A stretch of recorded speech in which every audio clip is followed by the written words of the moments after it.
And just into CNN, video from a sea drone attacking a Russian Navy ship operating in the Black Sea. A source tells CNN the strike was a joint operation by Ukrainian forces. CNN's Nick Payton-Walsh is live in Zaporizhia with more. Hi there, Nick. What more do we know about this attack? Yeah, again, a sign of the unthinkable, frankly, happening to Russian troops inside of Russia. Novorossiysk, a port on the Black Sea, where you can see in these images here supplied by Ukrainian officials, a drone appears to slowly approach the Olengorsky Gornyak ship. Now, a Ukrainian source says that it was hit by this device that carried just short of half a metric ton, 450 kilograms of explosive, a staggering payload. Frankly, this Ukrainian source saying that there may have been 100 Russian soldiers or personnel on board when this struck. So this now coupled with the attack on the Kerch Bridge again, which appears to have been performed by a Ukrainian drone as well, showing that along the Black Sea, a place that Russia for a long time has felt comfortable with its naval forces, is now deeply vulnerable to an attack like this. And the reminder possibly that while Russian forces may be holding in some parts of the southern front here against Ukraine's renewed counter-offensive, which perhaps seeing some progress in the east as well.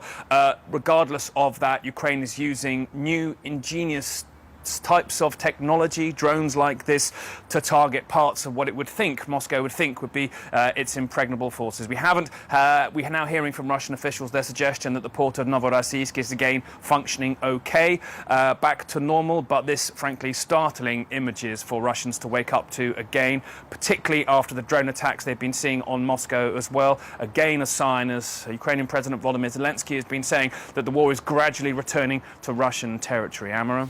Una serie de videos e imágenes en redes sociales muestran un barco naval ruso que es remolcado tras ser atacado con drones en el mar ucraniano. Uno de esos videos muestra que la nave se va de lado y es arrastrada cerca de la base naval de Novorossiysk. El ataque a buques navales rusos en ese puerto el viernes se llevó a cabo en una operación conjunta del Servicio de Seguridad de Ucrania con la Armada ucraniana, dijo una fuente precisamente ucraniana a CNN. El Ministerio de Defensa ruso declaró que todos los ataques con drones marítimos habían sido repelidos. El barco ruso podría ser el Olengorsky Gornyak, pero CNN no ha podido verificar de manera concluyente la identidad de este naviero.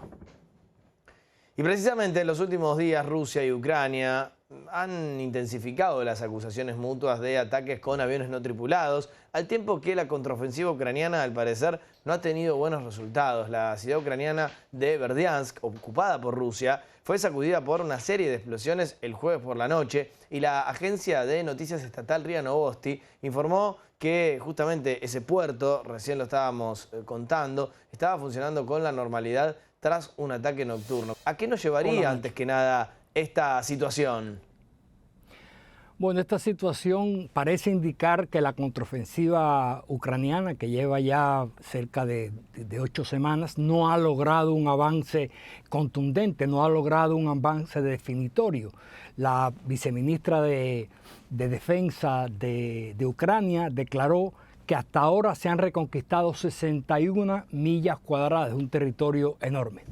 Y es lógico, el ejército ruso se ha atrincherado, ha soportado bien los ataques, porque según la sabiduría militar, para conquistar una posición hay que tener el triple de las fuerzas y el triple de la potencia de fuego. Y eso no sucede en este caso, así que lo que hay que pensar es ¿a qué nos lleva esto? Después de 8 semanas, el mismo Zelensky dijo que estábamos progresando poco, pero la ofensiva no ha tenido el efecto esperado. Bien.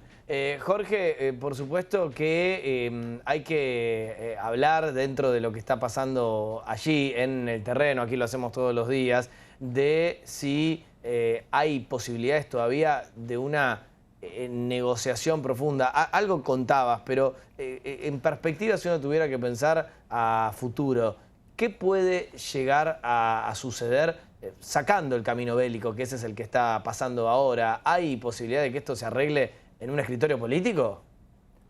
Claro que hay posibilidades que se arregle. Han pactado ejércitos mucho más grandes en la Segunda Guerra Mundial, en la Primera Guerra Mundial.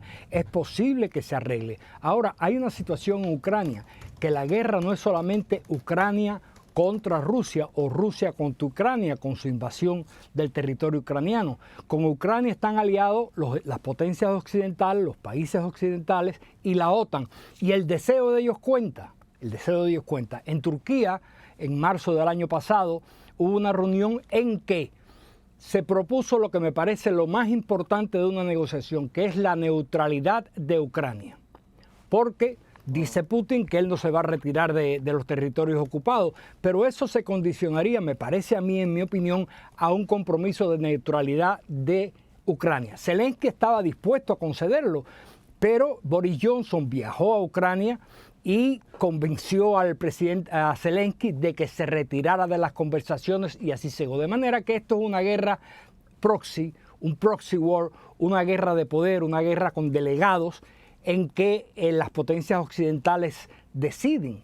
Me parece que sí, o por lo menos tienen un voto importante. Y en el medio está Ucrania en este conflicto. Así que en la negociación tiene que venir. Ahora las partes tienen que estar de acuerdo. Y a mí me parece que la resistencia rusa está obligando a una conversación. Hay tres proposiciones en este momento de una conversación de paz. Una China, una de los países africanos y una de Arabia Saudita. En todas se habla de una retirada rusa, pero Rusia ha dicho que eso no es negociable. A mí me parece que es negociable si se habla de neutralidad.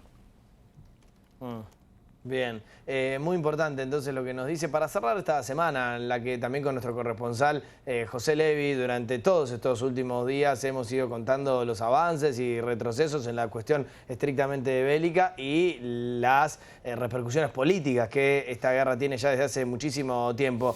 Vamos a, precisamente, ya que estábamos hablando de Rusia, contarles que el líder de la oposición rusa, que es Alexei Navalny, seguramente lo conocen, acá lo hemos nombrado muchísimo, fue declarado culpable este viernes de extremismo y enfrenta una sentencia de 19 años más en prisión. El opositor ya cumple condenas por un total de 11 años y medio en un centro de máxima seguridad por una serie de cargos que él dice fueron fabricados. En Madrid está siguiendo esta cuestión nuestro corresponsal Pau Mosquera para ampliarnos esta nueva sentencia a Navalny y sus detalles. Pau. Lo cierto es que la situación se complica bastante para Alexei Navalny, dado que podría llegar a pasar 3 décadas entre rejas. La justicia rusa le ha condenado este viernes a 19 años en prisión tras hallarlo culpable de cargos de extremismo, concretamente culpable de organizar una comunidad extremista, de financiarla y de organizar actividades de esta índole. Y todo esto 2 años después de que la justicia ya hubiera ilegalizado su movimiento político y fundación anticorrupción por considerarlos extremistas. Un movimiento que tanto su defensa como diferentes organismos internacionales están considerando de arbitrario, de estar fabricado para silenciarlo y alejarlo el máximo tiempo posible de la política. En ese sentido, el propio Navalny afirmaba que esto viene a ser como una cadena perpetua, un movimiento con el que las autoridades rusas pretenden amedrentar a todos aquellos que quieran seguir su ejemplo, aunque él los conmina a que lo hagan, a que sigan su ejemplo, que luchen contra la injusticia para acabar con esta situación. Ahora bien, Nacho, destacar que esta nueva condena endurecerá todavía más, si cabe, su situación personal, ya que el cumplimiento de la misma exige que la pena sea cumplida en una colonia de régimen especial, con restricciones todavía más rigurosas que las que ya vive hoy en día. Eso es, restricciones a la libertad de movimiento, de comunicación y de comunicación también pues con la gente en el exterior. Nacho. Bien. Pau, en este sentido, te quiero preguntar, mientras compartíamos ahí algunas imágenes, por supuesto, de este líder opositor, Alexei Navalny, ¿cuáles fueron las reacciones a esta nueva condena? La verdad que se ha producido una ola de reacciones una vez se ha conocido el fallo. Multitud de voces, sobre todo en Europa, se han alzado para condenar esta sentencia. Destacar, entre otros, por ejemplo, las reacciones de las cancillerías de Rumanía, de Países Bajos o de Francia, que también acertaban a señalar que este era un fallo arbitrario, motivado totalmente por motivaciones políticas. Ya el jefe de la diplomacia europea, Josep Borrell, señalaba que esta sentencia señalaba cuánto miedo le tienen las autoridades rusas a Navalny, dado que lo están intentando callar, a la vez que añadía también que todas aquellas acciones por las que ha sido condenado son actividades políticas y de anticorrupción totalmente legítimas. Ya por último, desde las Naciones Unidas, también el alto comisionado para los derechos humanos, Volker Turk, señalaba que esta sentencia está basada en cargos vagos y demasiado amplios de extremismo, un hecho que plantea nuevas dudas sobre el acoso judicial que ejerce Rusia contra quienes son críticos con el gobierno. Nacho. Ukrainian officials say heavy Russian defenses have slowed their month-long counteroffensive to a crawl and are now urging patience from Western allies. A senior Ukrainian official says an insane number of Russian landmines, up to 5 per square kilometre in some parts, is one reason for the slow going. Clearing those minefields is slow and deadly and dangerous work, and it's being done now by foot.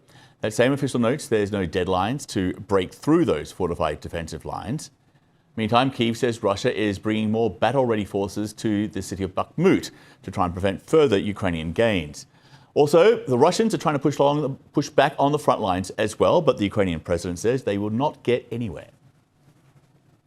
Frontline. The battles are tough.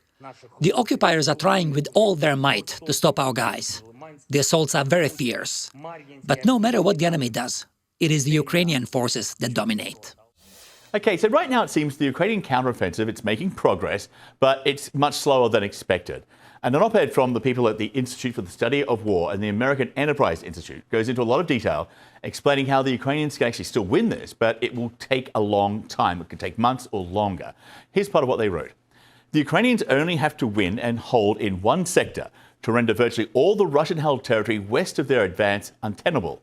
The Russians have to win every time, all the time. The Ukrainians don't even have to make it all the way to the water. Just explain what that means and what that actually looks like on the battlefield here. Well, I don't quite agree with that, John. And what I'd say is what they're talking about is cutting Russian supply lines, which would put a stranglehold on the Russians that are anywhere west of where they slice the M14 highway, which runs south along the Azov and Black Sea coast.